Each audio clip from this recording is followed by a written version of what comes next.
नमस्कार। के भक्ति चैनल में आपका स्वागत है। आज हम सुनाने जा रहे हैं शुक्रवार व्रत कथा। शुक्रवार की व्रत कथा में हम माता लक्ष्मी के अन्य स्वरूपों की कथा सुनाएंगे।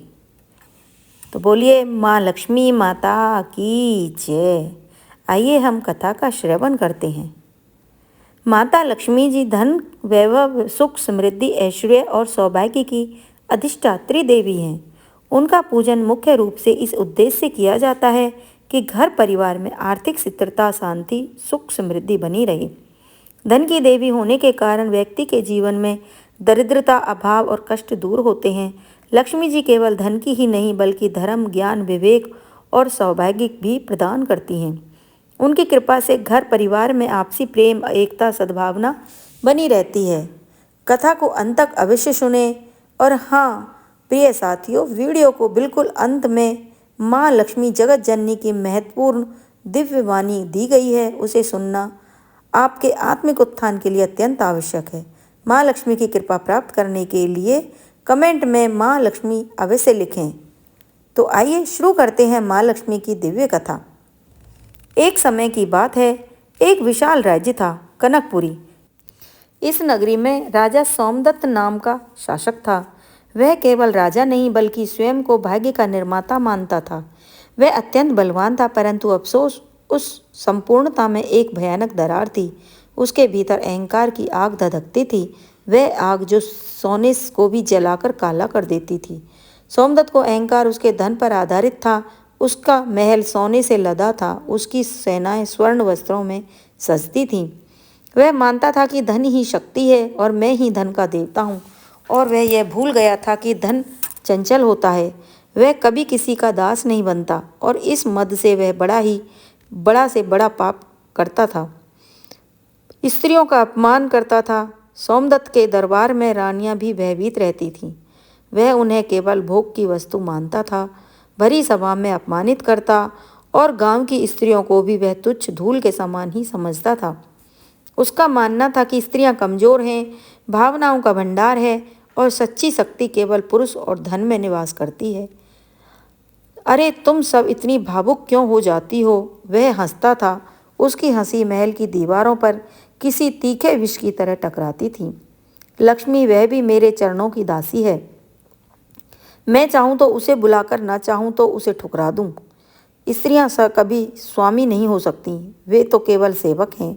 यह घमंड, यह क्रूरता, यह उसके सिंहासन की नींव को धीरे धीरे खोखला कर रही थी। पर राजा अंधा था। कनकपुरी की जनता डर के साए में जीती थी। हर तरफ अत्याचार था। राजा की क्रूरता ने हर एक मनुष्य के दिल में इतना चोट पहुंचाया था कि मानव वे जिंदा ही मर चुके हों। चलती फिरती लाश की तरह था। आंखों में चमक नहीं थी, होठों पर हंसी नहीं थी, बस एक सनातन भय था। इस दुख और निराशा के बीच बस्ती के एक कोने में एक छोटा सा दिया जल रहा था। उसका नाम था गौरी। गौरी साधारण किसान परिवार की बेटी, साक्षात भक्ति की मूर्ति थी। वह निर्धन थी, पर उसके हृदय में अटूट श्रद्धा थी। वह हर शुक्रवार को कठोर व्रत रखती थी, माँ लक्ष्मी की पूजा करती और अपने टूटे फूटे घर को भी फूलों से सजाती थी। उसका विश्वास था कि उनकी माँ लक्ष्मी एक दिन जरूर न्याय करेगी। लेकिन राजा सोमदत्त को यह श्रद्धा भी सहन नहीं हुई। एक शुक्रवार की दोपहर थी। गौरी अपने छोटे से चबूतरे पर बैठी माँ लक्ष्मी का भोग लगा रही थी। उसके पास देने के लिए केवल कुछ जंगली फूल और थोड़ा सा गुड़ था। उसकी आंखें श्रद्धा से नम थीं। वह मन ही मन प्रार्थना कर रही थी कि हे माँ, इन दुखियारों पर दया करो, इस क्रूरता का अंत करो। अचानक घोड़ों के टापों से की आवाज़ हुई। धुएं का गुब्बार उड़ता हुआ राजा सोमदत्त का रथ वहां आकर रुका। राजा ने देखा कि एक साधारण सी लड़की धूल भरी जगह पर बैठकर एक स्त्री देवता की पूजा कर रही है। राजा अहंकार से भर गया। अरे मूर्ख लड़की, तू किसे पूज रही है? वह बोलने लगा। इस धूल भरी मिट्टी में बैठी यह स्त्री शक्ति को। क्या इसने तुझे धन दिया है? क्या इसने तुझे सम्मान दिया? गौरी डर से कांप उठी, पर उसकी श्रद्धा अडिग थी। उसने सिर झुकाकर कहा, राजन, मेरी देवी धन की नहीं, धर्म की स्वामी है। वे शक्ति हैं जो सृष्टि को चलाती हैं। आप उनका अपमान ना करें। सोमदत्त की आंखें क्रोध से लाल हो गईं। क्या कहा? तू मुझे समझाएगी? वह आगे बढ़ा। गौरी चिल्लाई, नहीं राजन मत कीजिए। लेकिन राजा ने उसकी बात नहीं सुनी। उसने अपने जूतों से गौरी की श्रद्धा पर प्रहार किया। उसने उसके फूलों को रौंद डाला, उसके मिट्टी के दीपक को बुझा दिया और उस गुड़ के प्रसाद को धूल में मिला दिया। जा भाग जा वृद्धा, धन मेरे चरणों की दास है। लक्ष्मी जी भी मुझसे डरती हैं। और फिर ठाके मारकर हंसने लगा। मैं हूँ धन का स्वामी।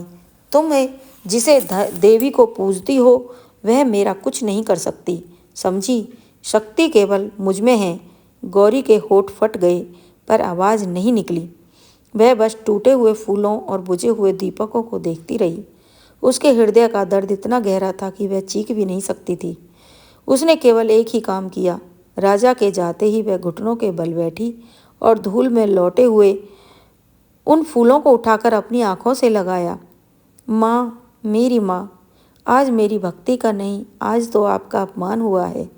उसके मुख से बस इतना ही निकला और वह बेसुध होकर रोने लगी। उसका क्रुंदन इतना सच्चा और मार्मिक था कि पत्थर भी पिघल जाते। पर राजा सोमदत्त का हृदय तो सोने के मद में जकड़ा हुआ था। नियति ने यह सब देखा। वह जो दृश्य था, एक शक्तिशाली राजा का एक गरीब लड़की की श्रद्धा को रौंदना, वह उस राज्य के विनाश की पहली आहट थी। वह दिन भी आया जब नियति ने अपना खेल खेलने का निर्णय किया। राजधानी में एक उत्सव चल रहा था।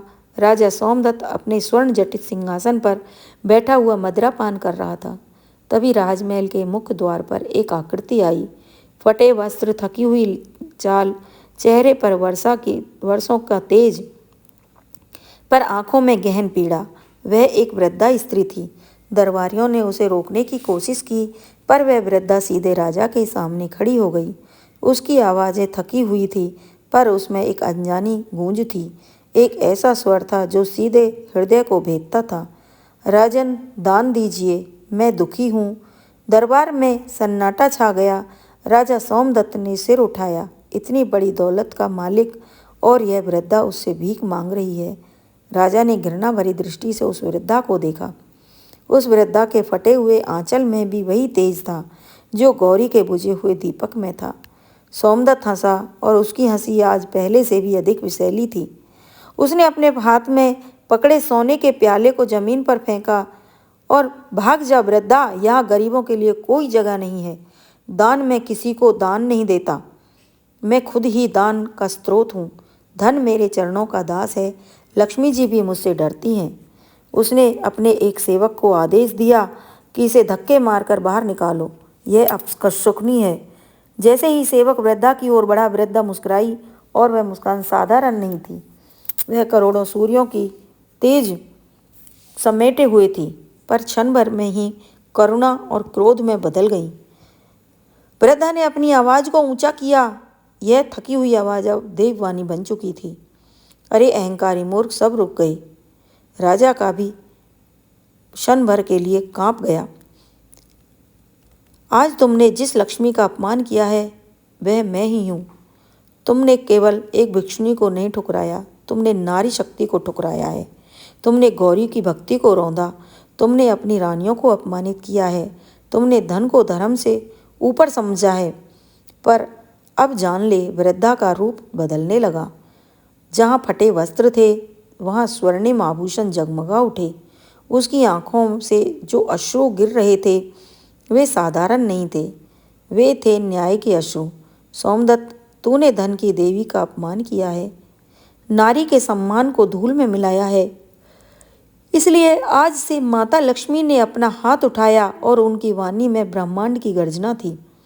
आज से कनकपुरी का सारा ऐश्वर्य, सारी संपदा सब मोह माया में बदल जाएगा। तेरा सोना मिट्टी होगा, तेरा वैभव रोग होगा।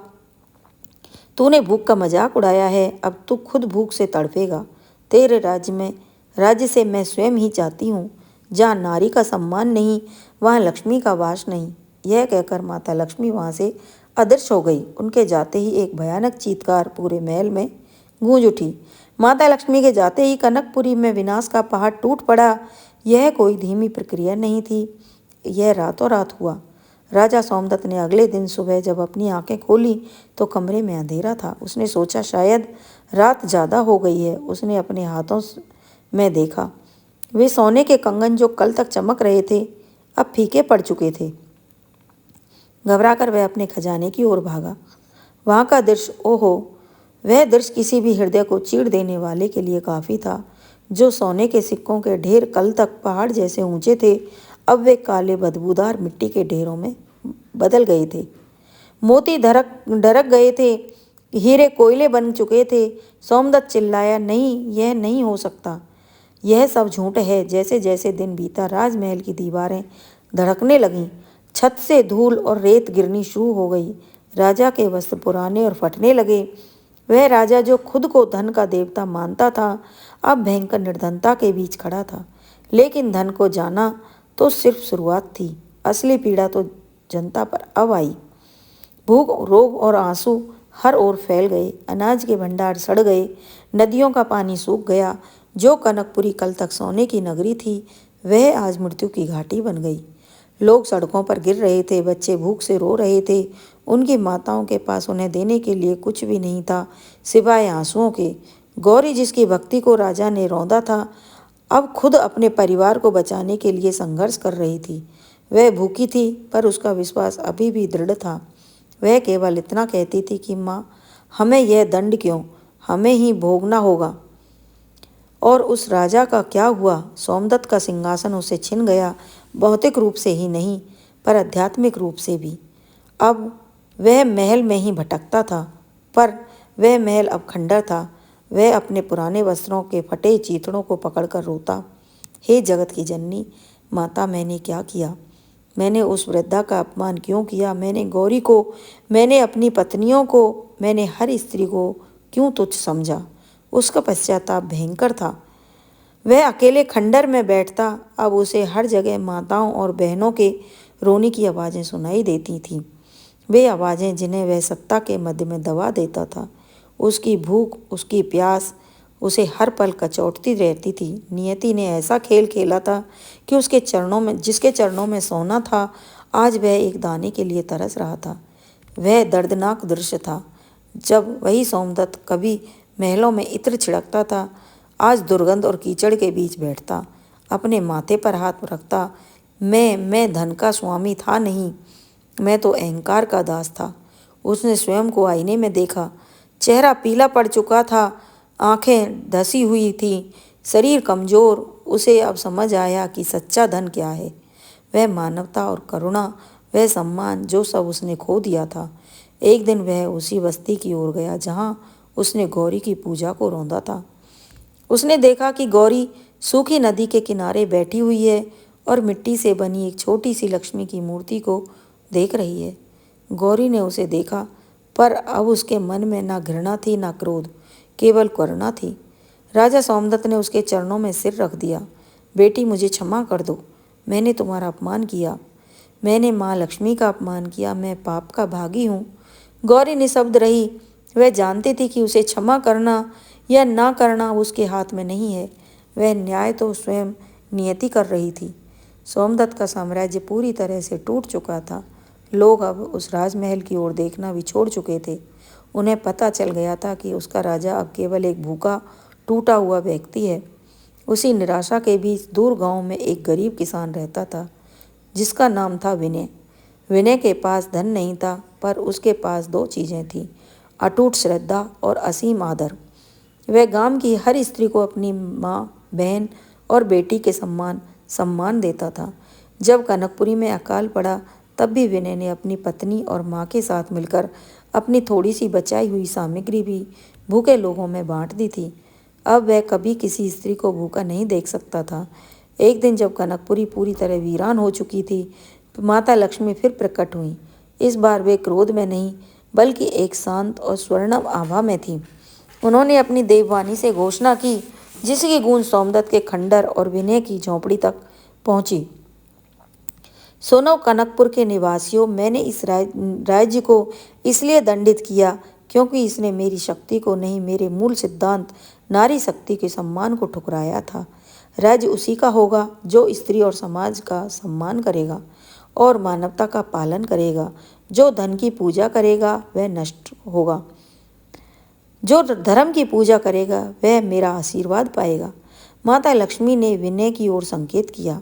यह किसान विनय निर्धन होते हुए भी धनवान है, क्योंकि इसने सदैव स्त्रियों और निर्धनों का आदर किया है। इसने अपनी पत्नियों को सहचरी माना, ना कि दासी। इसके मानवता को सर्वोपरि रखा, इसलिए वह राज्य विनय का होगा। फिर चमत्कार हुआ। जैसे ही विनय ने लज्जा और श्रद्धा में सिर झुकाया, सूखी धरती कल कल ध्वनि के साथ जलधाराएं फूट पड़ी। आकाश से वर्षा होने लगी, पर यह वर्षा साधारण नहीं थी, यह थी शुद्धिकरण की वर्षा। सोना वापस नहीं आया, पर खेतों में हरियाली लौट आई। दुख और रोग समाप्त होने लगे। विनय ने राजा बनते ही सबसे पहला काम यह किया कि उसने सबसे पहले माताओं और बहनों के लिए सम्मान और सुरक्षा सुनिश्चित की। गौरी जो कभी अपमानित हुई थी, अब विनय के शासन में सबसे सम्मानित धर्म प्रचारिका बनी। सोमदत्त ने यह सब देखा। उसने दूर से देखा कि कैसे विनय के राज्य में हंसी और प्रेम लौट आया है। अतः उसने शांति से अपने प्राण त्याग दिए। अपने पापों का प्रायश्चित करते हुए कनकपुरी फिर से समृद्ध बन गई। अब यह थी स्वर्ण नगरी। यह स्वर्ण नगरी नहीं, धर्म नगरी थी।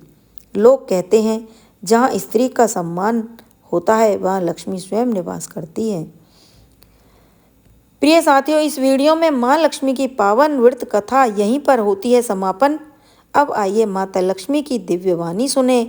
गौरी की कथा के माध्यम से मानवता को संबोधित एक दिव्य संवाद, जहाँ करुणा, चेतावनी और आशा से भरी एक पुकार है। मैं माँ लक्ष्मी हूँ, जगत की जननी। हे मानव, हे इस पृथ्वी पर चलने वाले प्राणियों, तू सुन, मैं वही हूँ जिसे तूने कभी सोने की मूर्ति समझा, जिसे तूने तिजोरी में बंद किया, जिसे तूने भोग की वस्तु बनाया, पर भूल गया मैं केवल धन नहीं हूँ, मैं धर्म की शक्ति हूँ। मैं वही हूँ जो तेरे घर के दीपक में जलती हूँ, तेरी माँ की आँखों में आंसुओं में चमकती हूँ, तेरी बहन के त्याग में बसती हूँ, तेरी पत्नी की ममता में झड़ती हूँ, तेरी बेटी की हंसी में खिलती हूँ।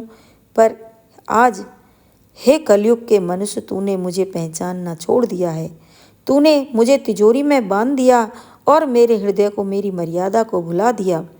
कभी मैं कनकपुरी में वास करती थी, वहाँ के हर कण में मेरा तेज था, पर जब उस भूमि पर स्त्रियों का अपमान हुआ, जब राजा ने मेरी ही मूर्ति को रौंदा, जब गौरी की भक्ति को मिट्टी में मिला दिया, तो मैं उस राज्य से चली गई। क्योंकि जहाँ नारी का सम्मान नहीं, वहाँ लक्ष्मी का वास नहीं। हे मनुष्य, तू कहता है मैं धनवान हूँ, पर क्या तूने कभी सोचा कि धनवान कौन है? जो सोने के महल में रहता है पर मन में अंधकार है, या जो वो मिट्टी के घर में रहता है पर मन में भक्ति का उजाला है।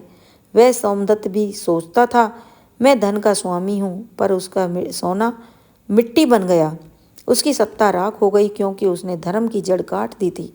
तू वही भूल दोहरा रहा है। हे मनुष्य, तू मंदिर बनाता है पर मन में पाप बसाता है। तू मेरे नाम से दीप जलाता है पर अपने घर की स्त्रियों को अपमानित करता है। कहाँ है तेरी श्रद्धा, कहाँ है तेरी मानवता? सुन, जब कोई पुरुष अपनी माँ की आंखों में दर्द देता है, जब कोई पति अपनी पत्नी को तुच्छ समझता है, जब कोई समाज किसी स्त्री की लज्जा को लूटता है, तो जान ले वहाँ मेरा वास नहीं रहता। मैं वही हूँ जो गृहिणी की थाली में स्नेह के कणों में बसती हूँ।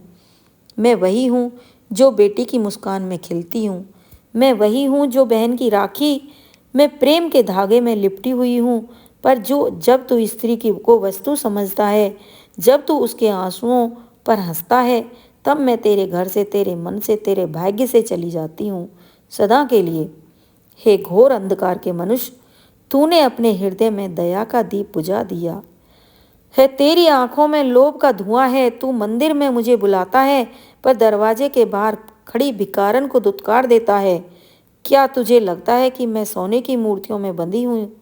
नहीं, मैं तो उसी भूखी वृद्धा के आंचल में हूँ जो आंसू पोंछते हुए जय माँ लक्ष्मी कहती है। मैं उसी गौरी की आंखों में हूँ जो टूटी हुई मूर्ति के सामने भी भक्ति के दीप जलाती है। मैं उसी विनय के हाथों में हूँ जो अपनी रोटी बांट देता है भूखे को। हे मनुष्य, क्यों तूने अपने हृदय को इतना कठोर बना लिया? क्या तू भूल गया कि धन तभी शुद्ध है जब उसमें धर्म बसा हो। धन बिना धर्म के ये तो वह विष है जो तेरा अंत कर देगा। देख, सोमदत्त का अंत हुआ क्योंकि उसने धर्म का अपमान किया था। वह सोचता था कि धन अमर है, पर उसका सोना भी उसकी मृत्यु का कारण बना। तू सोचता है कि सत्ता, वैभव, नाम यही जीवन है। नहीं, सच्चा जीवन तो विनय के समान है, जिसने भूखों को खिलाया है, स्त्रियों को सम्मान किया है। तू भूल गया है कि नारी केवल शरीर नहीं, वह शक्ति है, वह सृजन है, वह अग्नि है जो ब्रह्मा को सृजन देती है, वह शीतलता है जो विष्णु को शिथिल कर रखती है, वह अविनाशिनी है जो शिव को भी प्रज्वलित कर देती है। और जब तू उसी शक्ति का अपमान करता है तो क्या तुझे लगता है कि ब्रह्मांड मौन रहेगा? नहीं, मनुष्य तब पूरा ब्रह्म सृष्टि तुझे दंड देती है। हे पुत्र, पुत्री, मैं तेरी शत्रु नहीं, मैं तेरी जननी हूँ। पर जब तू मेरी पुत्रियों को रुलाता है तो तेरे घर में दीप नहीं, अंधकार भेजती हूँ। जब तू नारी की लाज बचाता है तो मैं तुझे सौभाग्य देती हूँ, और जब तू नारी की लाज लूटता है मैं तुझसे सब कुछ छीन लेती हूँ। मैं वही हूँ जो दया बनकर बरसती हूँ, पर जब तू निर्दयी बनता है तो मैं वही अग्नि बनकर जलाती हूँ। हे जीव, मत सोच कि तू अकेला अपने कर्मों का फल भोगेगा। तेरे कर्म पूरे समाज को प्रभावित करेंगे। एक राजा का अहंकार पूरे राज्य को भूखा कर गया। एक स्त्री के आंसू पूरी सृष्टि को हिला गया। गौरी की रुदन वही तो थी जिसने मेरे धैर्य को तोड़ा। उसकी सच्ची भक्ति थी, पर जब उसका दीपक रौंदा गया तो मेरा आशीर्वाद भी बुझ गया। और जब विनय ने भूख में भी धर्म नहीं छोड़ा, तब मैंने अपने हाथों से धरती पर फिर वर्षा की। हे मानव, तेरे पास सब कुछ है, धन है, घर है, भोजन है, परिवार है, पर तेरा हृदय खाली है क्योंकि उसमें करुणा नहीं है। तूने मंदिर के दीप जला दिए पर अपने मन के दीप को बुझा दिया। तूने सोने की मूर्तियाँ तोड़ी पर मन की मूर्तियों को मलन कर दिया। मैं वहाँ नहीं बसती जहाँ अंधकार है, मैं वहाँ बसती हूँ जहाँ विनम्रता है। मैं वहाँ नहीं जाती जहाँ दिखावा है, मैं वहाँ जाती हूँ जहाँ सच्ची भावना है। कलयुग के मनुष्य मत भूल, स्त्री केवल एक शरीर नहीं, वह तेरे भाग्य की जननी है। जब तू उसे अपमानित करता है तो तेरी लक्ष्मी तुझसे रूठ जाती है। मत भूल, नारी के आंसू पत्थर नहीं छोड़ते, वे विधाता के लेख को बदल देते हैं। हर रुलाई, हर सिसकी, हर अपमान तेरे कर्मों के जड़ में आग लगा देती है। मैं लक्ष्मी हूँ, धन भी मैं, विनाश भी मैं। तेरे कर्म तय करते हैं मैं तेरे घर के दीपक बनूं या धूल। यदि तू धर्म का पालन करेगा तो मैं तुझे वह धन दूंगी जो कभी नष्ट नहीं होगा, शांति, सम्मान और संतोष। पर यदि तू अधर्म में पड़ेगा तो तेरा सोना भी तेरे लिए श्राप बन जाएगा। हे साधक, यदि तू सच में मुझे पाना चाहता है तो पहले उस स्त्री का सम्मान दे जिसके कारण तू इस जग में आया। माँ के चरणों को प्रणाम कर, बहन के आंचल की रक्षा कर, पत्नी को अपनी अर्धांगिनी मानकर और बेटी में देवी के दर्शन कर, तब मैं स्वयं तेरे घर का दीपक बनकर जलूंगी। हे मनुष्य, तूने अपने जीवन को केवल धन पाने के दौर बना लिया है, पर याद रख, धन से घर बनता है पर धर्म से संसार चलता है। धन से तू महल बना सकता है पर धर्म से तू सुख बना सकता है। धन से तू शरीर को तृप्त कर सकता है पर धर्म से तू आत्मा को शांत कर सकता है। और हाँ, जब तुझे कभी लगे कि सब कुछ खो गया है तो निराश मत होना। याद कर, गौरी ने सब खोया था पर उसकी भक्ति ने सृष्टि को हिला दिया। उसकी एक पुकार ने लक्ष्मी को प्रकट कर दिया। तेरी सच्ची पुकार भी मुझ तक पहुंचती है। यदि तेरे आंखों में आंसू स्वार्थ नहीं, यदि तेरी विनती में सच्चाई है तो मैं आऊँगी, मैं अवश्य आऊँगी। हे जीवित प्राणी के मानवता के दीपक को सुनो मेरी अंतिम वाणी।